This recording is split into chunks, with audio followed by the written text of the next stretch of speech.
Hi friends, welcome back to Roja's life YouTube channel. ಹಾಗೆ friends, ಇವತ್ತು ಬುಧವಾರ ನಾನು ಸಂಜೆಯಿಂದಲೇ ಲಾಗ್ನ ಶುರು ಮಾಡಿದ್ದೀನಿ. ಇನ್ನು ನೀವು ಟೈಮ್ ಕೂಡ ನೋಡ್ಬೋದು ಫ್ರೆಂಡ್ಸ್ ಎಷ್ಟಾಗಿದೆ ಅಂತೇಳಿ. ಟೈಮ್ ನೋಡಿ 5:45 ಆಗ್ತಾಯಿದೆ. ಈಗ ನಾನು ಲಾಗ್ನ ಶುರು ಮಾಡಿದ್ದೀನಿ. ಹಾಗೆ ಫ್ರೆಂಡ್ಸ್, ಇವತ್ತು ಒಂದು ರೆಸಿಪಿನ ಅಂದರೆ ನಾನ್ ವೆಜ್ ರೆಸಿಪಿನ ನಿಮ್ಮೊಂದಿಗೆ ಶೇರ್ ಮಾಡ್ಕೊಳ್ತಾ ಇದ್ದೀನಿ. ಅಂದರೆ ಫ್ರೆಂಡ್ಸ್, ಇವತ್ತು ಗುರುವಾರ ಇವತ್ತು ಅಮಾವಾಸ್ಯೆ, ಶಿವರಾತ್ರಿ ಹಬ್ಬ ಆದಮೇಲೆ ಈ ಸಲ ಅಮಾವಾಸ್ಯೆ ಬಂದುಬಿಟ್ಟಿದೆ. ಆ್ಯಕ್ಚುಲಿ ಫ್ರೆಂಡ್ಸ್, ಯಾವಾಗಲೂ ಅಮಾವಾಸ್ಯೆ ಆದಮೇಲೆ ಹಬ್ಬ ಬರುತ್ತೆ ಅಂತ ಹೇಳ್ತಾ ಇದ್ರು ದೊಡ್ಡವರಾಗಲಿ ಇವನ್ ನಮಗೆ ಗೊತ್ತಿರುತ್ತೆ, ಕ್ಯಾಲೆಂಡರೆಲ್ಲ ಸೇಮು. ಬಟ್ ಈ ಸಲ ಹಬ್ಬ ಮುಗಿದ್ಮೇಲೆ ಅಮಾವಾಸ್ಯೆ ಬಂದುಬಿಟ್ಟಿದೆ. ಸೊ ಹಾಗಾಗಿ ಇವತ್ತು ನಾನ್ ವೆಜ್ ತೊಗೊಂಬಂದಿದ್ರು ನಮ್ಮ ಹಸ್ಬೆಂಡು. ಗಟ್ಟಿ ಕೋಳಿ ಅಂದರೆ ಫ್ರೆಂಡ್ಸ್, ನನಗೆ ಬೈಲಾರು ಮತ್ತು ಇನ್ನೊಂದು ಫಾರಮ್ಮು, ಈ ಎರಡು ತುಂಬಾ ಕನ್ಫ್ಯೂಸ್ ಆಗುತ್ತೆ. ಬೈಲಾರು ಮತ್ತು ಫಾರಮ್ಮು ತುಂಬಾ ಕನ್ಫ್ಯೂಸ್ ಆಗುತ್ತೆ ನನಗೆ. ಸೊ ಹಾಗಾಗಿ ನಿಮ್ಮೊಂದಿಗೆ ನಾನು ಗಟ್ಟಿ ಚಿಕನ್ ಅಂತಲೇ ಶೇರ್ ಮಾಡ್ಕೊಳ್ತೀನಿ. ಗಟ್ಟಿ ಕೋಳಿ ತೊಗೊಂಬಂದಿದ್ರು ಫ್ರೆಂಡ್ಸ್. ನಾನು ಯಾವ ರೀತಿ ಮಾಡ್ತೀನಿ ಗಟ್ಟಿ ಕೋಳಿ ಸಾಂಬಾರು, ನೀವು ಕೂಡ ಅದೇ ರೀತಿ ಮಾಡ್ತೀರಾ ಅಂತೇಳಿ ನನಗೆ ಕಮೆಂಟ್ ಮಾಡಿ ಆಯಿತಾ. ನೀವು ಯಾವ ರೀತಿ ಮಾಡಲ್ಲ, ನೀವು ಬೇರೆ ಥರ ರೀತಿ ಮಾಡ್ತೀರಾ ಅಂತಾರೆ ಒಂದ್ಸಲ ಈ ಥರ ಟ್ರೈ ಮಾಡಿ ಫ್ರೆಂಡ್ಸ್, ತುಂಬಾ ಚೆನ್ನಾಗಿರುತ್ತೆ. ಇನ್ನು ನನ್ನ ಮಗನೂ ಕೂಡ ಮಲಗಿದ್ದಾನೆ, ನೀವು ನೋಡ್ಬೋದು ಫ್ರೆಂಡ್ಸ್. ನನ್ನ ಮಗನೂ ಮಲಗಿಬಿಟ್ಟಿದ್ದಾನೆ. ಆ್ಯಕ್ಚುಲಿ ಅವನು ಸ್ವಲ್ಪ ದಿವಸದಿಂದ ನಾನೇ ಅವನ್ನ ಮಲ್ಕು ಅಂತೇಳಿ ಮಲಗಿಸ್ತಾ ಇದ್ದೀನಿ. ಯಾಕಂದರೆ ಫ್ರೆಂಡ್ಸ್, ಅವ್ನು ಮಲ್ಗೋದು ರಾತ್ರಿ 7:30 ಮಕ್ಕಂಡು ರಾತ್ರಿ 10 ಗಂಟೆಗೆ ಎದ್ದೇಳ್ತಾನೆ, ಮತ್ತು ರಾತ್ರಿ 2 ಗಂಟೆಗೆ ಮಕ್ಕಳ್ತಾನೆ. ಈ ಥರ ಒಂದು ಟೈಮ್ ಟೇಬಲ್ ಇದ್ಬಿಟ್ಟಿದೆ. ಸ್ವಲ್ಪ ಚೇಂಜ್ ಮಾಡೋಣ ಅಂತೇಳಿ ಒಂದು 3 ಗಂಟೆಗೆ ನಾನು ಊಟ ಮಾಡಿಸಿ ಒಂದು 3:30 ಮಲಗಿಸ್ಬಿಡ್ತೀನಿ, ಮಲ್ಕೊಳ್ಳಪ್ಪ ಅಂತೇಳಿ. ಹಾಗಾಗಿ ಮಲ್ಕೊಂಡಿದ್ದಾನೆ. ಸೊ ಹಾಗೆ ಫ್ರೆಂಡ್ಸ್, ಇನ್ನು ನಾನು ಇವತ್ತು ಎಂಥ ಎಡವಟ್ಟು ಮಾಡ್ಕೊಂಡಿದ್ದೀನಿ ಅಂತ ಅಂದರೆ, ಇವತ್ತು ಚಪಾತಿ ಒನ್ ಡೇ ಆಗಿತ್ತು ಫ್ರೆಂಡ್ಸ್. ಒನ್ ಡೇ ಆಗಿ ಇವತ್ತು 2 ಡೇಸ್ ಚಪಾತಿ ಮಾಡಿ, ಚಪಾತಿ ಉಳಿದಿತ್ತು. ನಾನು ಎಂಥ ಮಾಡಿದೆ, ಯಾಕೋ ಊಟ ಮಾಡೋಕ್ಕಾಗ್ತಿಲ್ಲ ಇವತ್ತು ಅಂತ ಹೇಳ್ಬಿಟ್ಟು ನಾನು ಚಪಾತಿ ಇರುತ್ತಲ್ಲ, ಒಂದು ಚಪಾತಿ ತಿನ್ಕೊಂಬಿಟ್ಟೆ. ಸೊ ಚಪಾತಿ ತಿಂದಾಗಲಿಂದ ನಾನು ಹೆಲ್ತೇ ಸರಿ ಇಲ್ಲ ಫ್ರೆಂಡ್ಸ್, ಆರೋಗ್ಯನೇ ಸರಿ ಇಲ್ಲ. ಗಂಟಲಲ್ಲೆಲ್ಲ ಉರಿ ವಾಮಿಟಿಂಗ್ ಆಗೋದು, ಡೈಜೆಷನ್ ಆಗ್ತಿಲ್ಲ ಅನ್ನೋ ಅಷ್ಟು ಥರ ಆಗ್ತಾಯಿದೆ ನನಗೆ. ತುಂಬಾ ಹೆಲ್ತೇ ಹಾಳು ಮಾಡ್ಕೊಂಡ್ಬಿಟ್ಟಿದ್ದೀನಿ. ಸೊ ಅದಕ್ಕೆ ಹೇಳೋದು, ಇಂಥ ಟೈಮ್ಗಳಲ್ಲಿ ದೊಡ್ಡವರು ಜೊತೆಲಿದ್ದರೆ ಮಕ್ಕಳು ಉದ್ದು ಬುದ್ಧಿ ಹೇಳೋರು, ಅದು ಮಕ್ಕಳು ಉಗಿಯೋರು, ತಿನ್ನಬೇಡ ಅದನ್ನು ಫಸ್ಟು ಅಂತಾರೆ, ತಂದೆಲ್ಲ ತಿನ್ನಬೇಡ ಅಂತ ಬೈಯೋರು ಜೊತೆಲಿದ್ದಿದ್ರೆ. ಇವಾಗ ನೋಡಿ ಯಾರೂ ಇಲ್ಲ ಅಂತೇಳಿ ನಾನು ಚಪಾತಿ ತಿನ್ನೋಕಂತ ಪಟ್ಟಕ್ಕಂತ ತಿನ್ಕೊಂಡ್ಬಿಟ್ಟೆ. ಆ್ಯಕ್ಚುಲಿ ನಮ್ಮ ಅಮ್ಮ ಅವರೆಲ್ಲ ಬೈತಿರ್ತಾರೆ, ನಮ್ಮ ಅತ್ತೆ ಆಗಿರ್ಬೋದು, ಅಮ್ಮ ಆಗಿರ್ಬೋದು, ತಂಗ್ಳೆಲ್ಲ ತಿನ್ನೋಕೆ ಹೋಗ್ಬೇಡ, ಇಂಥ ಟೈಮಲ್ಲಿ ತಂಗ್ಳು ನೋವು ಬರುತ್ತೆ ಅಂತ ಬೈತಿರ್ತಾರೆ ಆ್ಯಕ್ಚುಲಿ. ಬಟ್ ನಾನು ಪುಸುಕಂತ ತಿನ್ಕೊಂಬಿಟ್ಟೆ. ಸೊ ಅದಕ್ಕೆ ಫ್ರೆಂಡ್ಸ್, ಅಷ್ಟಿಲ್ಲದೆ ದೊಡ್ಡವ್ರು ಇರಬೇಕು ಅಂತ ಟೈಮ್ಗಳಲ್ಲಂತ ಅಷ್ಟಿಲ್ಲದೆ ಹೇಳಲ್ಲ ನೋಡ್ರಿ, ಇದ್ದಿದ್ರೆ ಮಕ್ಕ ಹೋಗಿರೋದು ನಿಜ, ಖಂಡಿತ. ನಮ್ಮಮ್ಮ ಆಗಿದ್ರೆ ತುಪ್ಪಕ್ಕಂತ ಮಕ್ಕ ಹೋಗಿರೋದು, ತಿನ್ನಬೇಡ ಫಸ್ಟು ನೀನು ಅದನ್ನು ಅಂತ.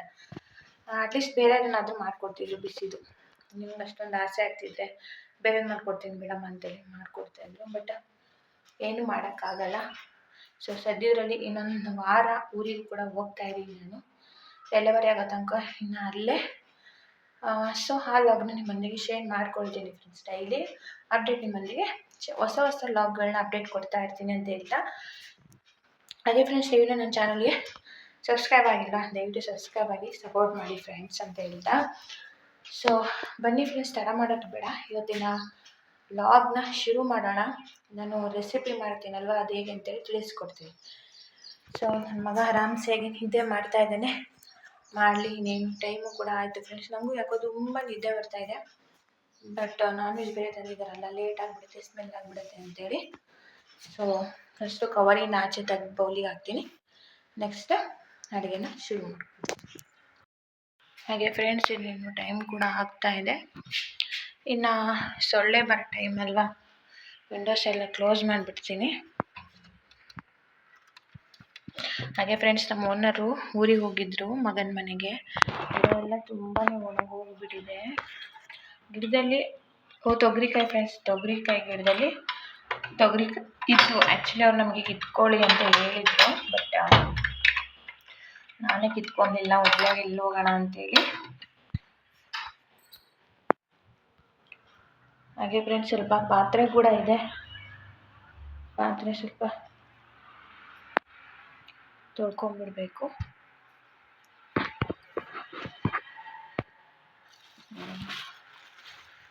ಚಿಕನ್ನು ಗಟ್ಟಿ ಚಿಕನ್ನು ನೋಡಿ ಫ್ರೆಂಡ್ಸ್. 2 ಚಪಾತಿ ಇದ್ವು, ಒಂದು ಚಪಾತಿ ತಿನ್ಕೊಂಡು ಒದ್ದಾಡೋ ಥರ ಆಗ್ತಿದೆ ನನಗೆ. ಫ್ರೆಂಡ್ಸ್ ಸ್ವಲ್ಪ ಪಾತ್ರೆ ಇದೆ, ತೊಳ್ಕೊಂಬಿಡ್ತೀನಿ. ನನ್ನ ಮಗ ಹೇಗಿದ್ರು ಮಲಗಿದಾನಲ್ಲ ಹಾಗೆ.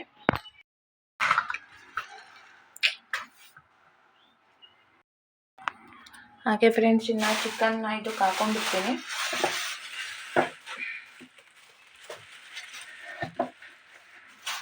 ಇದು ಮೊಟ್ಟೆ ಸಾರು ಅನಿಸುತ್ತೆ ನೋಡಿ.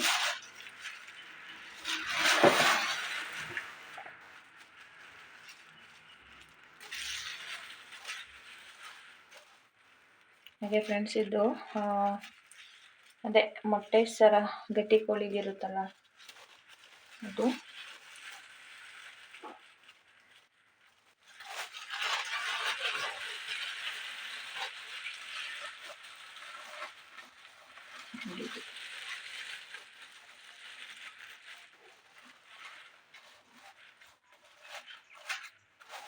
ಹಾಗೆ ಇದನ್ನ ಕವರನ್ನು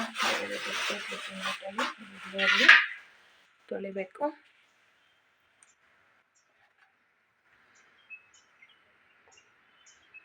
ನೀಟಾಗಿ ವಾಶ್ ಮಾಡ್ಕೋಬೇಕು ಫ್ರೆಂಡ್ಸ್ ಇದನ್ನ ಚಿಕನ್ನ.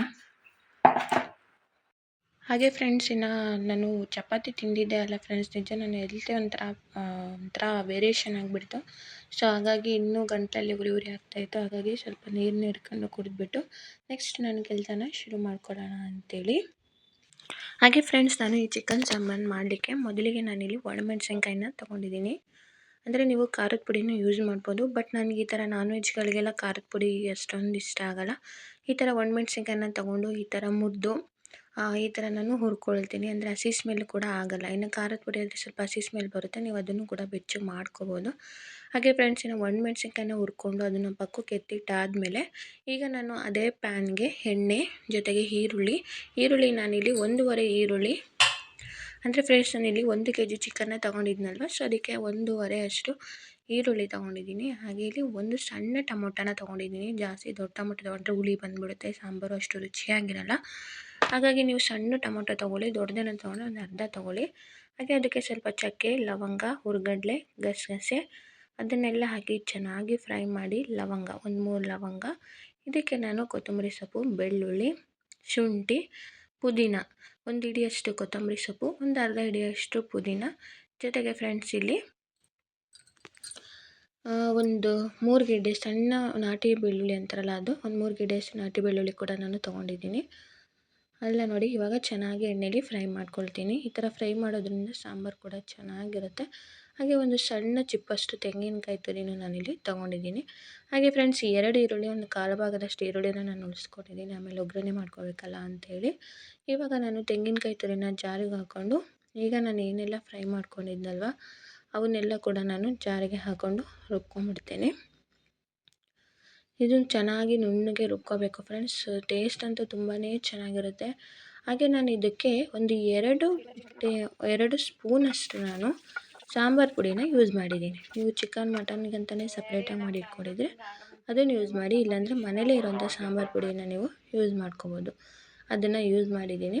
ಹಾಗೆ ಫ್ರೆಂಡ್ಸ್ ಇನ್ನು ಒಂದು ಚಿಕನ್ ಮಸಾಲ ಪೌಡ್ರ್ ಅಂತ ಬರುತ್ತೆ ನೋಡಿ, ಅದನ್ನು ಒಂದು 1 ಟೇಬಲ್ ಸ್ಪೂನಷ್ಟು ನಾನು ಯೂಸ್ ಮಾಡ್ಕೊಂಡಿದ್ದೀನಿ.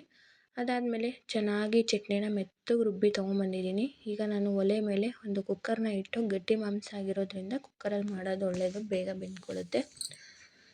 ಅದಕ್ಕೆ ಸ್ವಲ್ಪ ಎಣ್ಣೆನ ಹಾಕಿ, ಈರುಳ್ಳಿ ಇದ್ವಲ್ಲ ಫ್ರೆಂಡ್ಸ್, ಈರುಳ್ಳಿನ ಹಾಕಿ, ಈರುಳ್ಳಿ ಸ್ವಲ್ಪ ಕಲರ್ ಚೇಂಜ್ ಆಗೋವರೆಗೂ ಫ್ರೈ ಮಾಡಿಕೊಂಡು ಅದಕ್ಕೆ ಈ ಥರ ಮಾಂಸನ ಸೇರಿಸ್ಕೊಳ್ತಾ ಇದ್ದೀನಿ, ಕೋಳಿ ಮಾಂಸನ.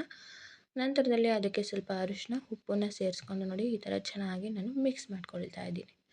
ಅರಿಶಿನ ಹಾಕೋದು ತುಂಬಾ ಒಳ್ಳೆಯದು ಫ್ರೆಂಡ್ಸ್, ಅದೊಂದು ಒಳ್ಳೆಯ ರುಚಿನೂ ಕೊಡುತ್ತೆ, ಮತ್ತು ಅದು ಹೆಲ್ತಿಗೂ ಕೂಡ ತುಂಬಾ ಒಳ್ಳೆಯದು. ಸೊ ಹಾಗಾಗಿ ಈಗ ನೀವು ನೋಡ್ತಾ ಇರ್ಬೋದು, ಇದು ಚೆನ್ನಾಗಿ ಸ್ವಲ್ಪ ನೀರು ಕೂಡ ಚೆನ್ನಾಗಿ ಬಿಟ್ಕೊಳ್ತಾ ಇದೆ. ಈ ಸ್ಟೇಜಲ್ಲಿ ಚಟ್ನಿನ ಆ್ಯಡ್ ಮಾಡ್ಕೊಂಬಿಡೋಣ. ನಾವು ರುಬ್ಬಿರುವಂಥ ಚಟ್ನಿನ ಆ್ಯಡ್ ಮಾಡಿಕೊಂಡು ಚೆನ್ನಾಗಿ ಅದನ್ನು ಸಹ ಚೆನ್ನಾಗಿ ಒಂದು 5 ನಿಮಿಷ ಚೆನ್ನಾಗಿ ಮಿಕ್ಸ್ ಮಾಡಿಕೊಂಡು ನಂತರದಲ್ಲಿ ನೀರನ್ನ ಸೇರಿಸ್ಕೋಬೇಕು. ಆಗ ಮಾಂಸಕ್ಕೆ ಮಸಾಲೆ ಎಲ್ಲ ಚೆನ್ನಾಗಿ ಹತ್ಕೊಳ್ಳುತ್ತೆ, ರುಚಿನೂ ಸಹ ತುಂಬಾ ಚೆನ್ನಾಗಿರುತ್ತೆ. ಈಗ ನೋಡಿ ನಾನು ಇದಕ್ಕೆ ರುಬ್ಬಿರುವಂಥ ಮಸಾಲೆನೂ ಸಹ ಸೇರಿಸ್ಕೊಂಡು ಚೆನ್ನಾಗಿ ಮಿಕ್ಸ್ ಮಾಡ್ಕೊಳ್ತಾ ಇದ್ದೀನಿ. ಹಾಗೆ ಫ್ರೆಂಡ್ಸ್ ನೀವು ಇದೇ ರೀತಿ ಮಾಡ್ತೀರಾ ನನಗೆ ಮರದೇ ಕಮೆಂಟ್ ಮಾಡಿ. ಈಗ ಫ್ರೆಂಡ್ಸ್ ಇದಕ್ಕೆ ನಾನು ನೀರನ್ನು ಕೂಡ ಸೇರಿಸ್ಕೊಳ್ತಾ ಇದ್ದೀನಿ. ನಮಗೆ ಎಷ್ಟು ಕ್ವಾಂಟಿಟಿಲಿ ನೀರು ಬೇಕೋ ಅಷ್ಟು ಕ್ವಾಂಟಿಟಿಲಿ ಸೇರಿಸ್ಕೋಬೇಕಾಗುತ್ತೆ.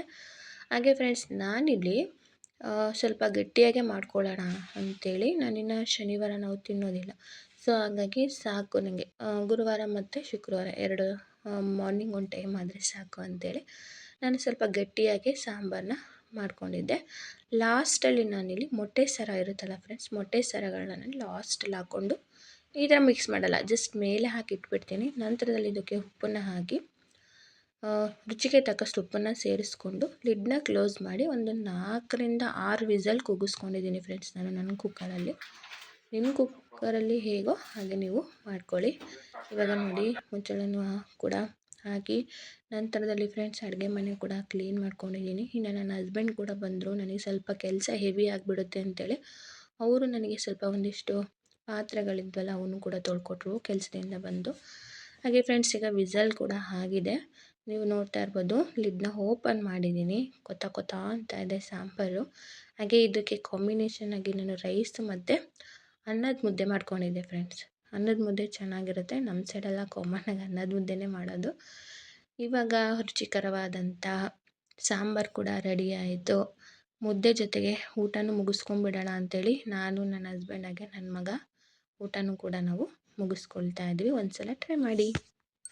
ಇದ್ರಲ್ಲ ಫ್ರೆಂಡ್ಸ್ ನಾನು ಯಾವ ರೀತಿ ಮಾಡ್ತೀನಿ ಅಂತೇಳಿ ಒಂದ್ಸಲ ಆ ಥರ ಟ್ರೈ ಮಾಡಿ, ತುಂಬಾ ಟೇಸ್ಟ್ ಅಂತೂ ಸೂಪರ್ ಆಗಿರುತ್ತೆ. ಹಾಗೆ ಇನ್ನು ಕೆಲವರು ಯಾರೆಲ್ಲ ನನ್ನ ಥರನೇ ಮಾಡೋದು ನೀವು ಸಾಂಬಾರನ್ನ ಅಂತೇಳಿ ಕಮೆಂಟ್ ಮಾಡಿ ಅಂತ ಹೇಳ್ತಾ, ಹಾಗೆ ಫ್ರೆಂಡ್ಸ್ ನಾನು ಹೇಳ್ತು ನಿಜವಾಗ್ಲೂ ಚೆನ್ನಾಗಿಲ್ಲ, ಅದರಲ್ಲೇ ಮಾಡಿದ್ದೀನಿ. ಸೊ ನೀವು ಯಾರಾದರೂ ಪ್ರೆಗ್ನೆನ್ಸಿ ಇದ್ದರೆ ದಯವಿಟ್ಟು ತಂಗಳದ್ದು ಯಾವುದೇ ಆಗಲಿ ತಿನ್ನೋಕ್ಕೆ ಹೋಗ್ಬೇಡ್ರಿ. ನನಗೆ ಬಿಸಿನೀರು ಕಾಯ್ಸ್ಕೊಂಡು ಕುಡಿದ್ರೂ ನನಗೆ ಆಗ್ತಾಯಿಲ್ಲ, ಅಷ್ಟು ಪ್ರಾಬ್ಲಮ್ ಆಗ್ತಾಯಿದೆ. ಸೊ ಹಾಗೆ ಫ್ರೆಂಡ್ಸ್ ಇನ್ನು ಇವತ್ತಿನ ವ್ಲಾಗ್ನು ಕೂಡ ನಾನು ಮುಗಿಸ್ತಾ ಇದ್ದೀನಿ. ನಿಮಗೆ ಇವತ್ತಿನ ವಿಡಿಯೋ ಇಷ್ಟ ಆದರೆ ವಿಡಿಯೋಗೊಂದು ಲೈಕ್ ಮಾಡಿ, ಶೇರ್ ಮಾಡಿ, ಕಮೆಂಟ್ ಮಾಡಿ. ಹಾಗೆ ಫ್ರೆಂಡ್ಸ್ ನನ್ನ ಚಾನಲ್ಗೆ ಇನ್ನೂ ಸಬ್ಸ್ಕ್ರೈಬ್ ಆಗಿಲ್ಲ ಅಂದರೆ ದಯವಿಟ್ಟು ಸಬ್ಸ್ಕ್ರೈಬ್ ಆಗಿ ಸಪೋರ್ಟ್ ಮಾಡಿ ಗೈಸ್. ನಿಮ್ಮ ಸಪೋರ್ಟ್ ನನಗೆ ತುಂಬಾ ಮುಖ್ಯ ಅಂತ ಹೇಳ್ತಾ, ಕಮೆಂಟ್ ಮಾಡೋಕ್ಕೆ ಮಾತ್ರ ದಯವಿಟ್ಟು ಮರಿಬೇಡಿ ಅಂತ ಹೇಳ್ತಾ ಸಿಗೋಣ ನೆಕ್ಸ್ಟ್ ವ್ಲಾಗ್ನೊಂದಿಗೆ. ಅಲ್ಲಿವರೆಗೂ ನಿಮಗೆಲ್ಲರಿಗೂ ಟಾಟಾ, ಬಾಯ್, ಟೇಕ್ ಕೇರ್.